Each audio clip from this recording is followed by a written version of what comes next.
Dice: hija mía, todo el bien de la criatura está ligado a mi divina voluntad. Si se desliga de ella, todos sus bienes terminan.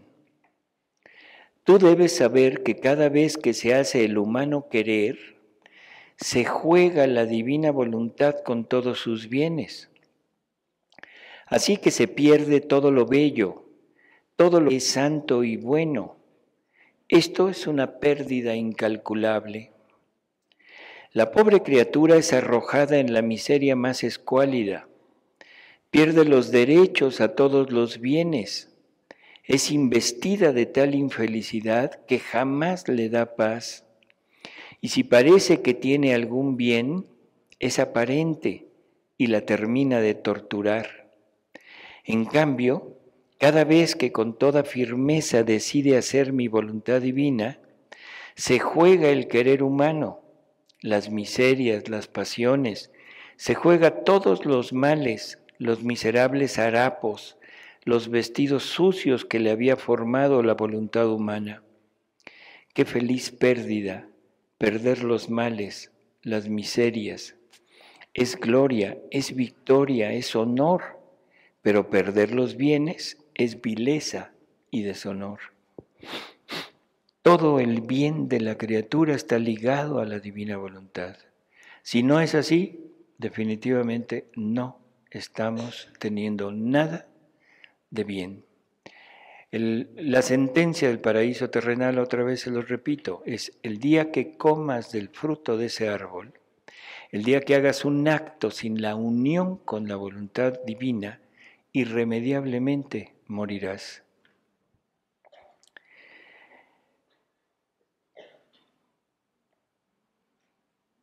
Dice ahora: si la criatura quiere, puede rehacerse de la gran pérdida que ha hecho de mi voluntad con hacer la suya.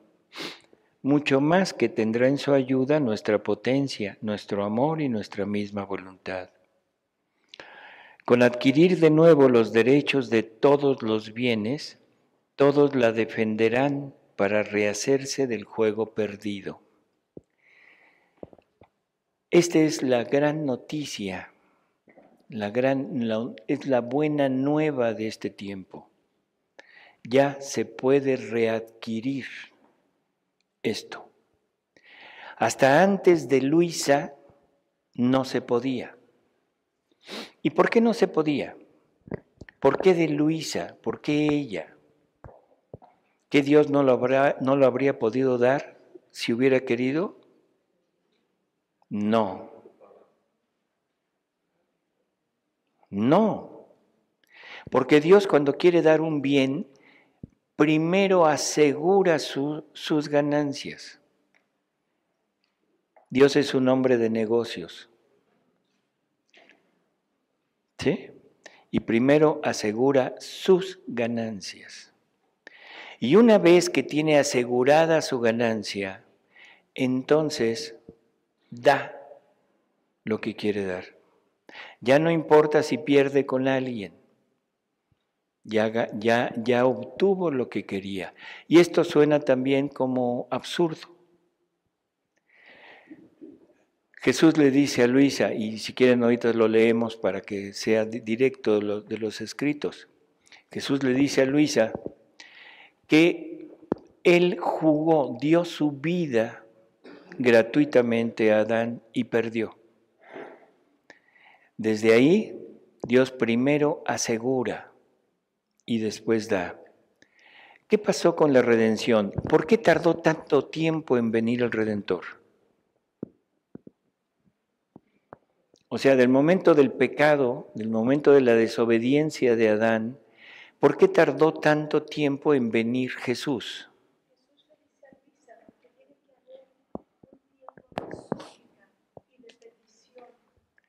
Primero tiene que haber un deseo de la criatura, peticiones de la criatura y actos buenos para pagarle y que venga, que mande lo que quiere mandar. Toda la humanidad, desde la caída de Adán en adelante, toda la humanidad estuvo anhelando al Redentor. y haciendo actos, o sea, buenos, santos diría yo, entre los santos del Antiguo Testamento. Se fue acumulando, se fue acumulando, se fue acumulando hasta que Jesús viene en la plenitud de los tiempos. ¿Y eso qué querrá decir? Que es cuando se cumple el número de peticiones, pero se cumple por María, porque María, viviendo en la divina voluntad, abarca a toda la humanidad y las peticiones de María se extienden a toda la humanidad, incluso a nosotros y al último hombre que haya sobre la tierra, para completar el número de peticiones y de actos buenos y santos para que Dios decidiera enviar a su Redentor. La plenitud de los tiempos no es una fecha, la plenitud de los tiempos es María.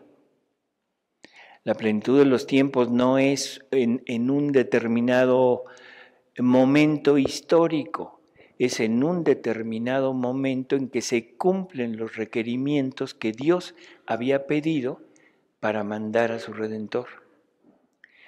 Cuando lo manda, después viene Jesús y nos promete el reino y hace una petición del reino. ¿Cuál es esa petición? El Padre Nuestro. El Padre Nuestro es una petición constante que Jesús deja para que nosotros pidamos al Padre que mande su reino.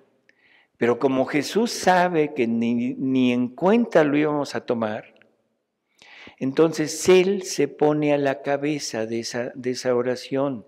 Él la dice primero para que su oración se extienda a todos nosotros. Y cada vez que rezamos un Padre Nuestro, la petición de Jesús de ese reino se pone al frente para llegar al Padre y decirle: Padre, manda tu reino. El reino de hágase tu voluntad como en el cielo, así en la tierra. Ese es el punto. Por lo tanto, salud. Por lo tanto, tenía forzosamente que esperar a que se cumpliera todo eso. Pasaron 2000 años, 2000 años, hasta que llega otra persona en la que Dios quiere ya mandar su reino y dice: bueno, a ver si con ella. Y a ella la pone, le propone, ¿sí? Y ella acepta, y ella, viviendo en la divina voluntad, abarca a toda la humanidad nuevamente para pedir el reino de Dios, y Dios accede a mandarlo gracias a que Luisa cumple su misión. O sea, cumple. El reino no viene hasta que Luisa muere. Bueno, no es que venga, se funda hasta que Luisa muere. Porque teóricamente Luisa se hubiera podido salir. Mientras tuviera vida, habría la posibilidad de que se saliera. Pasó lo mismo que con Jesús. ¿Hasta cuándo empezó a funcionar, entre comillas, la redención? Hasta que muere. El que se murió 10 minutos antes de Jesús tuvo que irse al seno de Abraham a esperar la muerte de Jesús para que Jesús lo sacara de ahí. ¿Por qué? Primero porque tenía que completar todo lo que necesitaba redimir. Y segundo, teóricamente, que no se saliera del plan donde Dios lo había querido. Entonces, siempre hay requisitos. Y Dios trata con uno, ¿para qué? Para que ese uno le pague todo lo de toda la humanidad. Ya ayer hablábamos de que para Dios todos estamos salvados. Dios nos tiene en Él ya salvados, en Jesús. En Jesús. Y esto San Pablo lo vio de alguna manera, no sé cómo lo haya visto, pero lo dejó escrito. Tenemos que completar en nosotros lo que le faltó a la pasión de Cristo. Y lo único que le faltó a la pasión de Cristo soy yo. Yo, vida humana, con espíritu y con cuerpo. La vida divina de mí, que esa es mi verdadera vida, esa está en Dios y me está esperando. A ver, preguntas, dudas, aclaraciones, en fin. De lo que decía que nosotros pues mantenemos a Jesús crucificado porque le estamos pues perdónanos como en Cuaresma y todo eso. Esto sería algo de lo que los hermanos separados nos reprochan a nosotros, de que nosotros lo seguimos crucificando, que lo traemos colgando aquí en el crucifijo y que lo seguimos matando nosotros cuando que Él ya está resucitado. ¿Eso entraría en esto? No, son cosas diferentes. O sea, la pasión de Jesús nunca va a pasar. Es una pasión hecha en divina voluntad, por lo tanto es eterna. Y Jesús dice que Él es el eterno inmolado. Y nunca, nunca debemos olvidar la pasión de Jesús. Los hermanos separados les interesa el Cristo resucitado, el Cristo Rey, porque no quieren entrar en el sufrimiento. Es muy cómodo decir, ya murió por mí. Listo, chinito libre, ahora sí puedo hacer lo que quiera y nada más con decir, Él es mi Salvador, ya la hice. No todo aquel que me diga Señor, Señor, entrará en el reino de los cielos. Eso vamos a tenerlo como punto principal. ¿Me reprocha que yo traiga un crucifijo? Sí, porque me dice que soy idólatra, porque la persona piensa que estoy adorando la imagen. Entonces yo le diría que ellos son idólatras porque tienen en su casa el retrato de su mamá.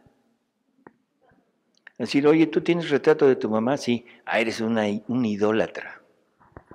¿Y tienes el retrato de tu papá? Sí. Híjole, eres politeísta. ¿Sí? No. Son cosas diferentes. El tenerlo crucificado es en mí. Yo no puedo bajar a Jesús de la cruz, pero sí lo puedo bajar a mí. El hecho de que Él pueda venir a mí es gracias a la cruz.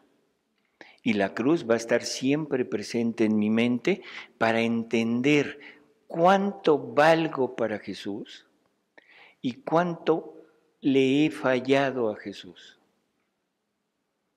Y aparte es mi modelo. Esto es muy sencillo entenderlo. Cuando Adán aparece en este mundo, tiene esa dualidad, tiene vida divina y tiene vida humana. ¿Qué hizo con la vida humana y qué hizo con la vida divina? ¿Qué hizo con la vida humana?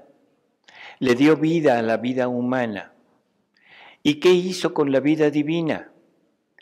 Le dio muerte en él a la vida divina. ¿Sí? ¿Qué se necesita para regresar? Darle muerte a la vida humana para darle vida a la vida divina. Nada más. No es más que revertir el movimiento que hizo Adán. Necesito quitarme la vida humana, pero eso es cruz. Ahora el crucificado soy yo. Yo soy el que debo tomar el lugar de Jesús. Jesús mató mi vida humana y resucitó para dejarme mi vida divina. Ahora yo debo entrar en ese sepulcro de Jesús para depositar lo que traigo yo de mi vida y resucitar con Jesús en su vida divina. Y eso también está en San Pablo. ¿Alguien más? Gracias.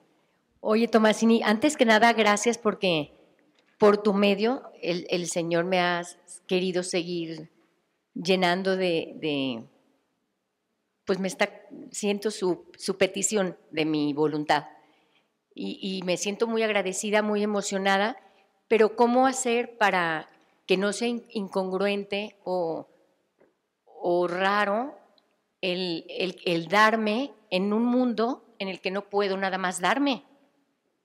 O sea, ¿cómo le puedo hacer?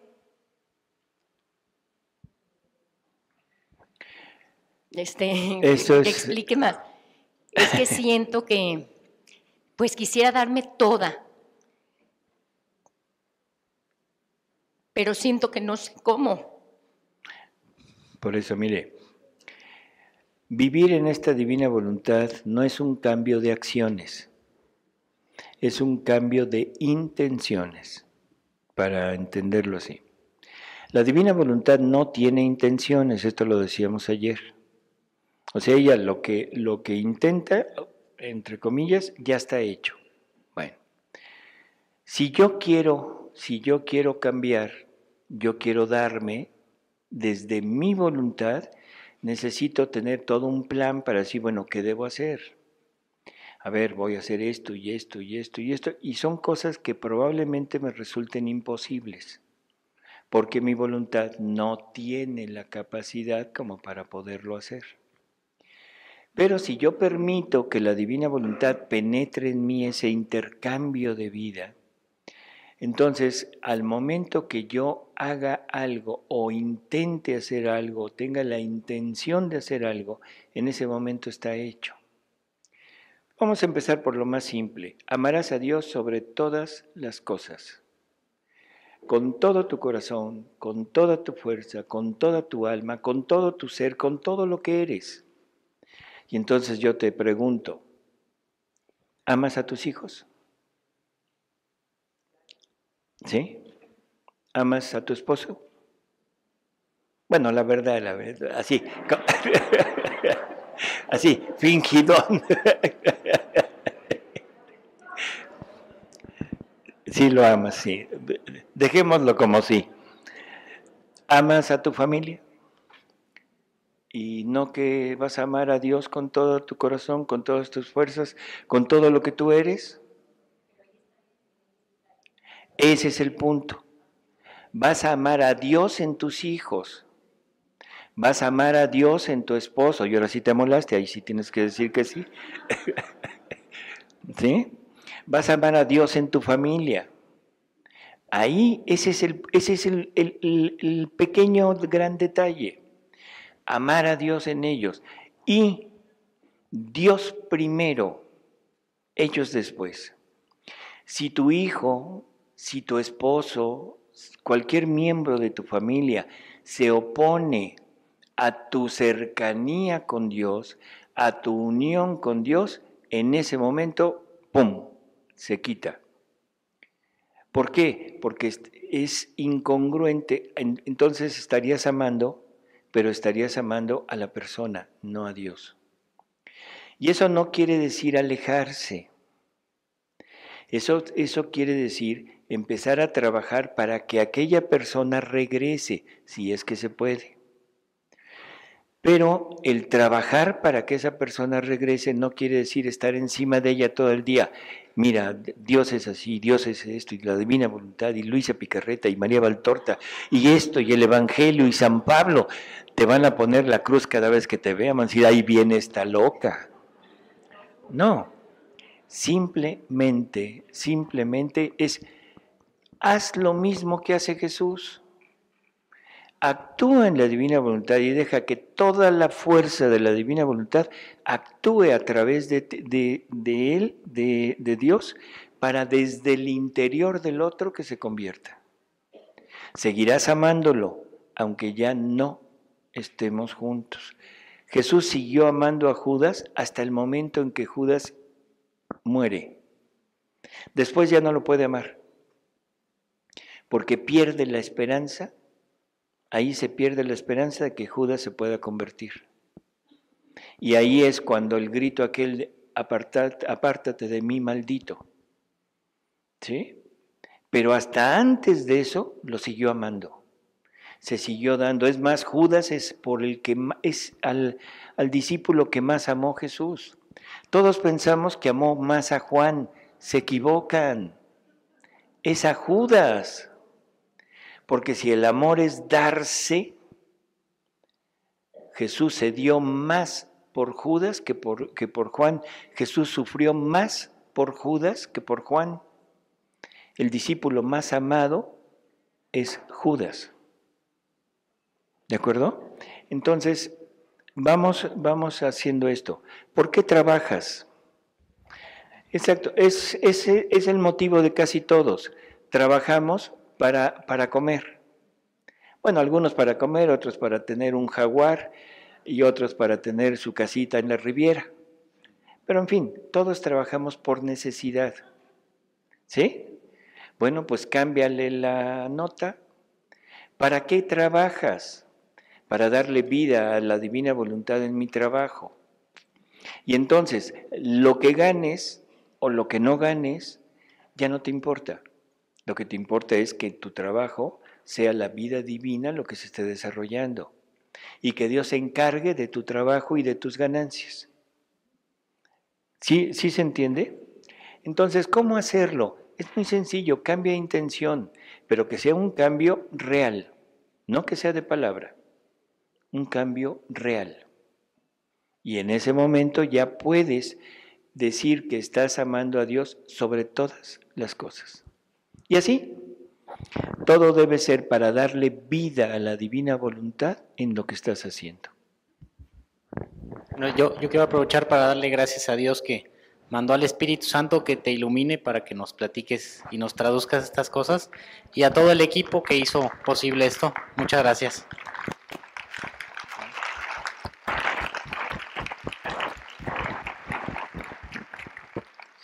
Y en este tenor del testimonio, dos preguntas. Una de ellas, a mí me hace mucho ruido esto de pensar todo el tiempo que Jesús sigue sufriendo infinitamente. O sea, se me revuelve el estómago.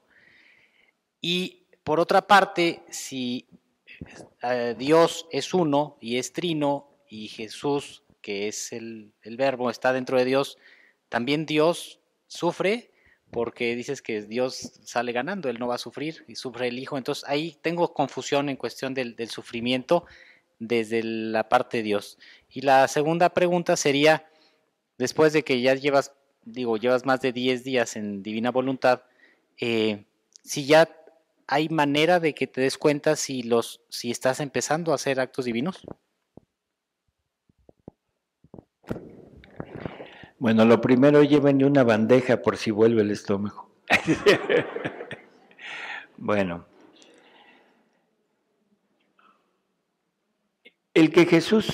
vamos a empezar por la divinidad. ¿Cuál es la definición de la Trinidad? Son 3 personas distintas, pero un solo Dios verdadero. ¿Y eso qué quiere decir? O sea, que es un solo Dios, ¿sí? La divinidad es una. La divinidad tiene un solo acto porque es perfecta. En la divinidad no hay potencia. ¿Se acuerdan de eso, de acto y potencia? Bueno, en la divinidad no hay potencia, porque la potencia querría decir que Dios es perfeccionable. O sea, si yo tengo potencia de algo, necesito primero de algo externo que llegue y mueva esa potencia para ponerla en acto. Y segundo, que el Dios que está ahorita en potencia no es el Dios completo porque necesita ponerse en acto. Bueno, entonces Dios es uno y tiene un solo acto. Y en ese solo acto tiene que hacer todo. Pero en ese hacer todo está amar y ser amado. Ya no puede hacerlo. ¿Sí se entiende? Porque serían 2 actos. Entonces nadie puede ser causa y efecto. Nadie puede ser eso. Entonces, o eres causa o eres efecto. Entonces Dios decide dentro de su potencia y de su sabiduría, dice muy sencillo. Yo, Dios, tomo una persona, o sea, me personifico en la persona del Padre. Y el Padre es el creador, o sea, es el que genera al Hijo. Lo que tratamos de explicar ayer. Es el único acto que tiene. Entonces, en ese generar, pone todo lo que Él es, se lo pone al Hijo, pero también le pone el plan. ¿Sí? Entonces ya sacó su plan, ya dijo lo que quiere, ya dio el material, ya dio todo para que aquello que quiere ya esté hecho. Bueno, se puede hacer, perdón. El Hijo, forma de decirlo, cobra vida en el momento de ser generado, y ahora el Hijo, como es la misma divinidad, tiene un acto, porque es otra persona. Y ese acto es el llevar a cabo todo lo que el Padre quería y que ya no pudo. Entonces el Hijo es el que lleva a cabo todo, el Hijo es el que crea, el Hijo es el que redime, ¿sí?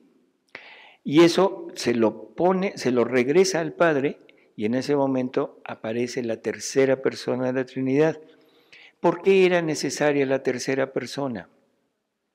Porque si no se hubiera quedado nada más en Dios. Y tenía esto que ser extensivo. Entonces, para ser extensivo, tenía que haber un tercer acto que era comunicarlo. Y entonces el Espíritu Santo aparece, igual que un niño, lo que decíamos hace un momento, no tiene nada de él. Todo es recibido. Parte del Padre, que es el dar, y la parte del Hijo, que es el recibir. Ya lo tiene el Espíritu Santo. Ahora, su única acción de él es comunicar lo que le acaban de dar. Si ya entendí esto, entonces ahora entiendo que es una sola divinidad, pero actuando en tres formas distintas, a través de tres personas distintas. Pero es una sola divinidad, por lo tanto, lo que piensa el Padre lo piensa el Hijo y lo piensa el Espíritu Santo. Lo que hace el Hijo lo hace el Padre y lo hace el Espíritu Santo. Lo que el Espíritu Santo desea, lo desea el Padre y lo desea el Hijo, porque es la misma voluntad, la misma divinidad. Cada uno de ellos toma la parte actuante en la obra que le tocó. ¿Cuál sería la parte actuante del Padre? Generar al Hijo. El Hijo es generado, el Padre es el que genera. El Hijo es hijo, no es padre. El Padre es padre, no es hijo. Esa es la personalidad y esa es la acción que cada uno hace. O sea, la parte actuante de eso fue del Padre, fue eso. Pero el Hijo es la misma vida del Padre y es la misma divinidad, por lo tanto el Hijo también participa de las acciones del Padre, pero la parte actuante la tomó el Padre. El Hijo crea todo, el Hijo redime, se lo entrega al Padre. El Hijo tomó la parte actuante, pero el Padre también participa dentro de los actos del Hijo y se va juntando, y lo mismo con el Espíritu Santo.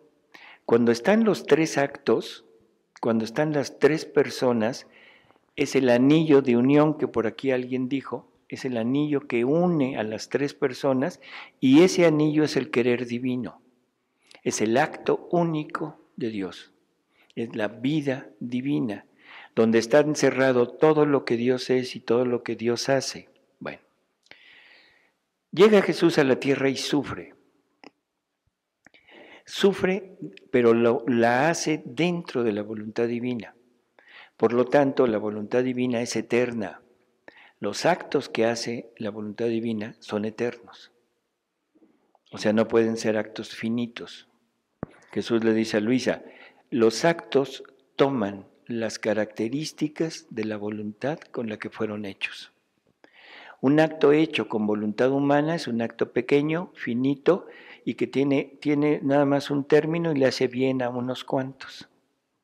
La voluntad divina es infinita, es eterna, entonces abarca a todos y no tiene fin. Entonces la pasión de Jesús es eterna. Probablemente con este ejemplo pueda quedar. ¿Qué pasa en la consagración? ¿Qué sucede? Cuando el sacerdote consagra, ¿qué sucede? ¿Cómo? Sí, se repite la pasión.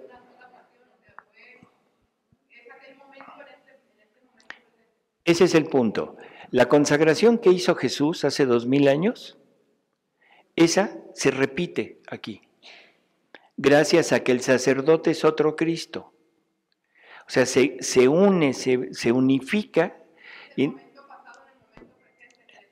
Así es, entonces toda la consagración aquella se pone en acto aquí. No es otra consagración, es la misma que hizo Jesús, pero aquí. ¿Sí se entiende? Ahora, ¿cuántos Jesús se ponen? Si hay una hostia, hay un Jesús. Si hay 1000 hostias, son 1000 Jesús, pero nada más es uno. No es que se multipliquen los Jesús, es uno. Bueno, Jesús viene a sufrir al mundo, muere, en fin. Cada vez que yo peco, yo estoy fungiendo, es un ejemplo, estoy fungiendo como sacerdote. Y es el momento en que la pasión de Jesús es como la consagración, se repite en el aquí. Cada acto que hacemos, cada acto, cada pecado que cometemos, es la pasión de Jesús que se reinstala aquí continuamente. En vez de estar dando una vida divina, está dando una muerte divina. Por lo tanto, la pasión de Jesús está en acto continuo. Ahora, acuérdense de la diferencia entre sufrimiento y dolor. El sufrimiento es el movimiento de voluntad. Por lo tanto, Dios sufre.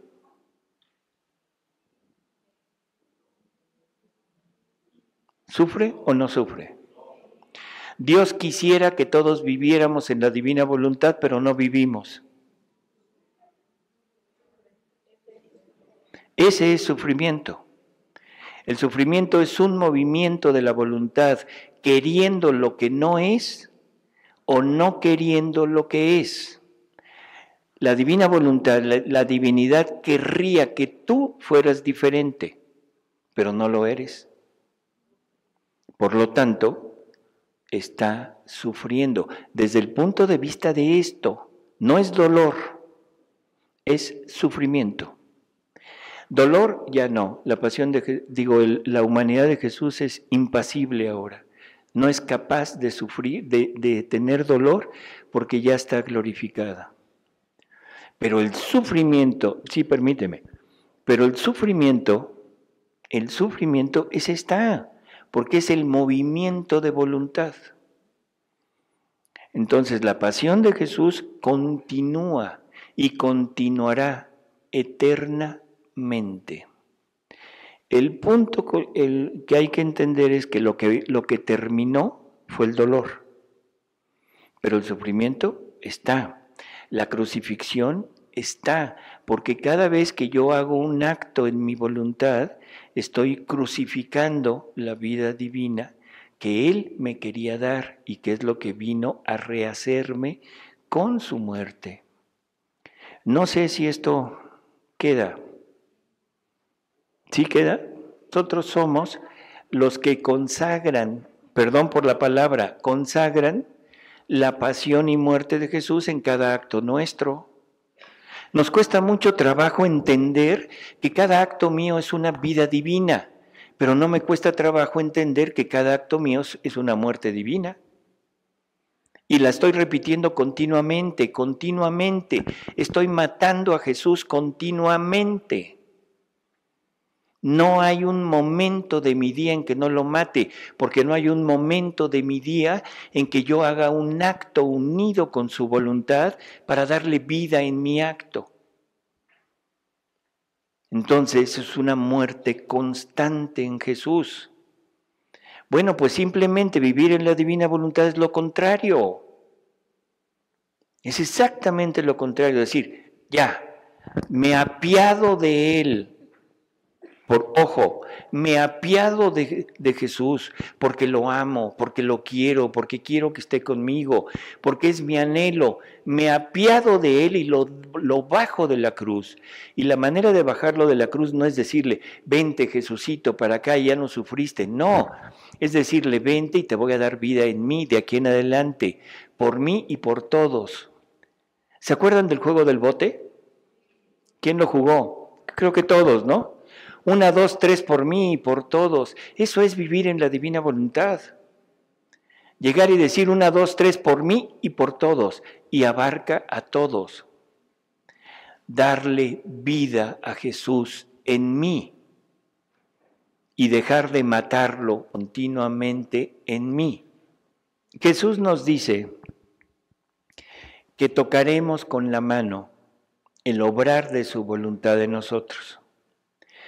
Nos dice que sentiremos a lo vivo su obrar, el obrar de su voluntad. Bueno, ¿y eso qué quiere decir?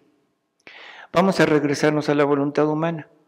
Cada vez que nosotros hacemos un acto, el que sea, nos damos cuenta de que somos nosotros quien lo está haciendo. Y nos damos cuenta de la limitación de mis actos por ser hechos actos en voluntad humana. Sé hasta dónde llega mi acto. Sé, entre comillas, más o menos las consecuencias de mi acto, pero lo tengo consciente. ¿Qué pasará cuando hagamos un acto en la divina voluntad y toquemos con la mano? Que de repente estaré consciente de la universalidad de mi acto. De alguna manera, no me preguntes cuál, yo apenas llevo 9 días, 8 días. Entonces no he llegado a ese punto, pero la universalidad de ese acto tiene que ser lo que me motive, lo que yo perciba para decir estoy tocando con la mano el obrar de la divina voluntad en mí. Hay signos anteriores, por ejemplo, la paz. La paz, no importa dónde estemos, no importa lo que hagamos, la cosa de sentirme en paz. Eso es Dios. El hecho de hacer un solo acto, de no omitir nunca, de no cambiar de acto. O sea, lo que decíamos ahorita, mi acto, mi impulso, ¿se acuerdan lo que dijimos? Mi impulso siempre va a ser el mismo, el impulso divino, el impulso divino. Donde lo use es lo de menos, el efecto es lo de menos. Cocinando, trapeando, barriendo, trabajando, operando, atendiendo un parto, haciendo lo que quieran, haciendo planos, tecleando, divirtiéndose con la computadora, lo que sea. Eso es diversos efectos del acto. Entonces, cuando yo no pierda de vista nunca el impulso, y toda mi intención sea hacer eso es de Dios, eso no es del hombre. El hombre continuamente está cambiando, porque nos aburrimos de hacer siempre lo mismo. Entonces son 2 signos que podríamos decir que vamos bien encaminados. La paz interior, no importa dónde estemos, no importa lo que me esté pasando, algo que no me altere, y esta otra cosa que dijimos ahorita, ¿sí?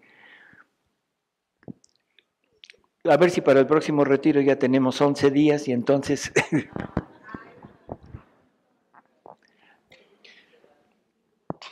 La cuestión, entonces, bueno, si uno con el pecado está matando a Cristo en ese momento, Cristo también está sufriendo a la vez y también sintiendo el dolor que sintió en la cruz, en la muerte de cruz. Se repite la misma pasión de aquel tiempo.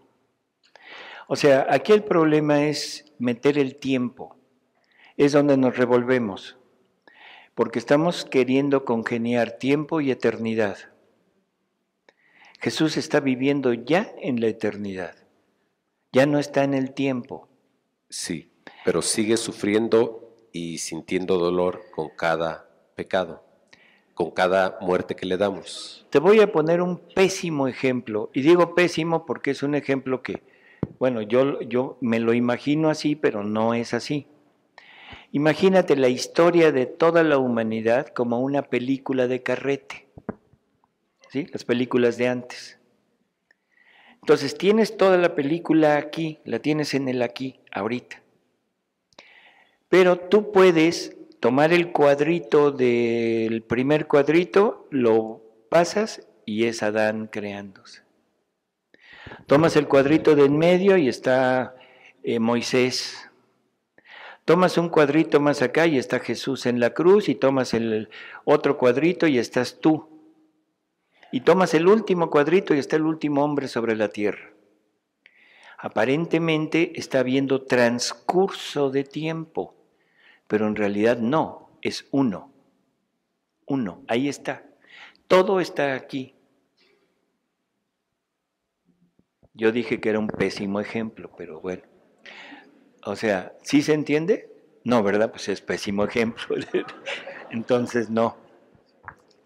O sea, eternidad no la podemos congeniar con el tiempo.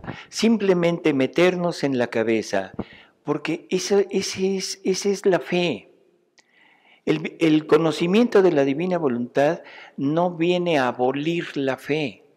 Al contrario, solamente viviendo de fe es como podemos entender. Y Jesús se lo dice a Luisa, le dice, si te ejercitas en la fe, si te dejas sumergir en la fe, entonces yo te daré 3 dones. Y el primer don es que puedes penetrar las cosas de Dios. Si las cosas de Dios se te hacen difíciles, es que no tienes fe. Eso sí es definitivo. En la medida que vaya aumentando tu fe, es en la medida que vas a ir entendiendo cada vez más. Nunca lo vamos a comprender todo, no. Pero en la medida que aumente mi fe, las cosas se van a ir haciendo más claras. Y sobre todo, ¿por qué le tengo que dar primacía a mi pensamiento sobre el pensamiento de Dios? Por soberbia, porque eso es lo que somos, soberbios. Queremos forzosamente decirle a Dios cómo deben ser las cosas. Porque yo no lo entiendo, Señor, eso está mal. No, momento. Señor, no lo entiendo, pero te creo por fe, porque lo dices tú. Nada más. Y esa fe es lo que me va a hacer penetrar. Y voy a ir entendiendo cada vez más. Pero si me vuelvo como el abogado del diablo, que le busco la duda y le busco el error, le voy a encontrar la búsqueda, le voy a encontrar la duda, y eso me va a causar error en mí. Y eso me va a causar que me aparte de Dios. No, a Dios se le cree. Ya no crean en Dios, por favor. Dejen de creer en Dios, van como 10,000 veces que lo digo. Satanás cree más en Dios que ustedes. Satanás cree más en Dios que ustedes. Satanás conoce a Dios. Satanás tiene algo que ninguno aquí tiene, la vivencia de Dios. Satanás vive la justicia de Dios, experimenta la justicia de Dios. Nosotros no experimentamos ni la justicia, ni la bondad, ni el amor, ni nada de Dios. Y queremos entender a Dios desde esto. Esto es una simple ganglio ahí que tenemos metido en el cerebro. Y pensamos que con esto podemos entender a Dios. No, señores. El cerebro usamos el 10%, bueno, nos dicen. Y uno se pregunta, bueno, ¿y el otro 90%? ¿Qué? ¿Para qué es? ¿Para llegar a ser el superhombre que nos dicen los sabios? ¿Para llegar a inyectarnos no sé qué cosas o estimularnos o hacer ejercicios para ser superhombres? No, ese 90% está reservado para la ciencia infusa, para lo que Dios me dio desde que fui creado en Adán, y que Dios me quiso participar la ciencia infusa para poder usar mi 90% de celulitas que tengo aquí, para que me sea más comprensible este Dios, pero para eso necesito la fe. Si no tengo fe, no lo puedo hacer. Y sigo dudando y sigo dudando. ¿No quieren aceptar la divina voluntad? No la acepten. Básense en el Evangelio, punto. Vivan el Evangelio. Y yo les diría lo mismo que Jesús les dice a sus apóstoles: mídanse, mídanse. Antes de estar en el próximo retiro, mídanse si quieren o no quieren vivir en la divina voluntad.